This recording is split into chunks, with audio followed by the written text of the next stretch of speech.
আসসালামু আলাইকুম ভিউয়ার্স।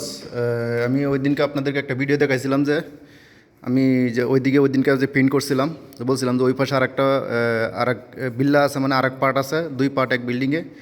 তো এটা আর কি ওই দ্বিতীয় পার্টটা।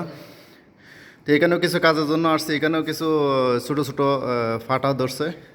আপনাদেরকে দেখাচ্ছি, এই যে দেখুন ফাটাগুলো, এই দেখছেন ফাটাগুলো। এটাও কিছুদিন আগে কমপ্লিট হয়েছে, কিন্তু এই দেশে একটা সমস্যা কি, এই দেশে প্রায় বিল্ডিংয়েই নতুন হোক আর পুরান হোক এগুলো ফাটবেই, কারণ এগুলা বালুতে সমস্যা। এই জন্য আর কি বেশি সমস্যা বালুতেই, কারণ পাথর থেকে বালু বানানো হয়। এই যে দেখুন ফাটাগুলো, অনেক জায়গায় ছোটো ছোটো ফাটা দিছে। তো এগুলো আমি এরকম লোহা দিয়ে বা এরকম এই যে স্ক্রুড্রাইভার আছে, এই যে স্ক্রুড্রাইভার দিয়ে আমি সুন্দর করে এগুলো গ্রুপ করে নিছি। কারণ ফাটা এত বড় বড় ফাটা দেয় নাই, ছোটো ছোটো ফাটা দিছে। তো এগুলা ওই যে এই পর্যন্ত আছে আর কি, ওই যে এখান থেকে ওই পর্যন্ত ওইদিকে এসেছে উপরের থেকে। এগুলো ইনশাল্লাহ সম্পূর্ণ কমপ্লিট হওয়ার পরে আপনাদের দেখাবো। এটাও সেম সিস্টেমেই, ওইটা একই সাথে দুটো বিল্ডিং একই সাথে করা হয়েছে, কিন্তু দুই ভাইয়ের। এই দেখুন সোফাগুলো কত সুন্দর করে সাজানো আছে গাইস। আর আমি আপনাদেরকে ইনশাল্লাহ পুরো প্রিন্ট কমপ্লিট হওয়ার পরে আবার দেখাবো। এই দেখুন এটাও একটা সিঁড়ি, ওইটাও সেম সিস্টেমে, ওই পাশেরটা এই পাশেরটা সেম। এই যে দেখুন এখানে এটা তো লাইট আছে, তো এটা কাজ চলতেছে। কাজ কমপ্লিট হওয়ার পরে ইনশাল্লাহ আপনাদেরকে দেখাবো। এখানে একটা ফাটা আছে, এখানেও একটা ফাটা দিছে। তো এই যে দেখুন এখান থেকে একটা লম্বা করে একটা ফাটা দিছে সিঁড়ির সাইডেতে। তো এটা ইনশাল্লাহ আপনাদেরকে কমপ্লিট হওয়ার পর দেখা। উপরে আরেকটা রুম আছে, ওই পাশে কোনো রুম নেই, ওই পাশে শুধু মানে আন্ডারগ্রাউন্ড আছে আর গ্রাউন্ড ফ্লোর। এখানে ওই যে এই রুমের মধ্যে এটা কাজের মহিলাদের রুম আর কি। এটা কাজের মহিলাদের রুম, এটা এখনও মানে চকি টকি ফালাই নাই, এভাবেই আছে। আর এটা হলো ছাদ আর কি। ছাদের মধ্যে টাইলস লাগানো হয় না, এটা ওয়াটারপ্রুফ করছে। আপনার একটা ওয়াটারপ্রুফ আছে খুব ভালো। প্রথম ওয়াটারপ্রুফের পর একটা পেপার, একটা কাপড়ের মতো একটা পাতলা কাপড় আছে নেটের মতো আর কি, ওগুলো বিছাইছে পুরোটা। প্রথমে এক লেয়ার ওয়াটারপ্রুফ দিছে, পরে আবার কাপড় বিছাইছে, পরে এটার উপরে আবার দিছে। তো এবার দিছে আর কি, কারণ এখানে উপরে আরও এক ফ্লোর উঠবো। তো 5-10 বছর পরে হয়তো করবো, এই জন্য মানে টাইলস লাগায় নাই, এভাবে রয়েছে।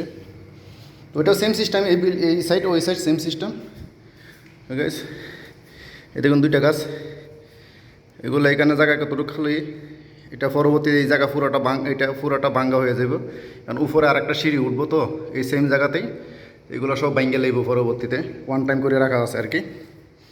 এদিক দিয়ে সিঁড়িটা এদিক দিয়ে উঠবে আর কি, এখান থেকে ওইদিকে যাবে, এদিকে মানে এখান থেকে সিঁড়িটা স্টার্ট হয়ে এদিকে উপরে উঠবে পরবর্তীতে, যখন আবার উপরে আরেকতলা করবে তখন।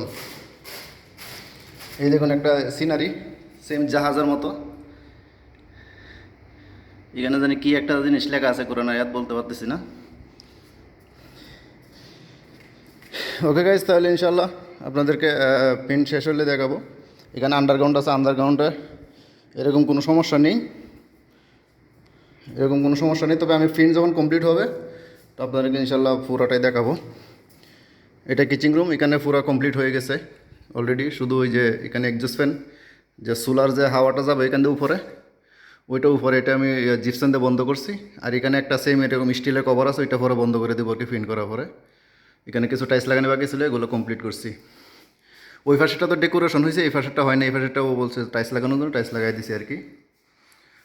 ওকে গাইজ, তো এই ইনশাল্লাহ ফিন করার পর আপনাদেরকে দেখাবো। তো আলহামদুলিল্লাহ ফাইনালি আমাদের প্রিন্টের কাজ কমপ্লিট হয়ে গেছে। এটা যত জায়গায় রিফারিং করার ছিল প্রত্যেকটা জায়গায় রিফারিং করা শেষ, তলে উপরে সুন্দর করে মানে রিফারিং করা শেষ। অন প্রিন্ট কিছু জায়গা বাকি আছে, ওইটাও আজকে ইনশাল্লাহ কমপ্লিট হয়ে গেছে। আর এই ঘরটা বেশি দিন হয় না, কমপ্লিট হয়েছে। ওরা মনে হয় 4-5 মাস হয়েছে আর কি, মানে এখানে আসছে আর কি।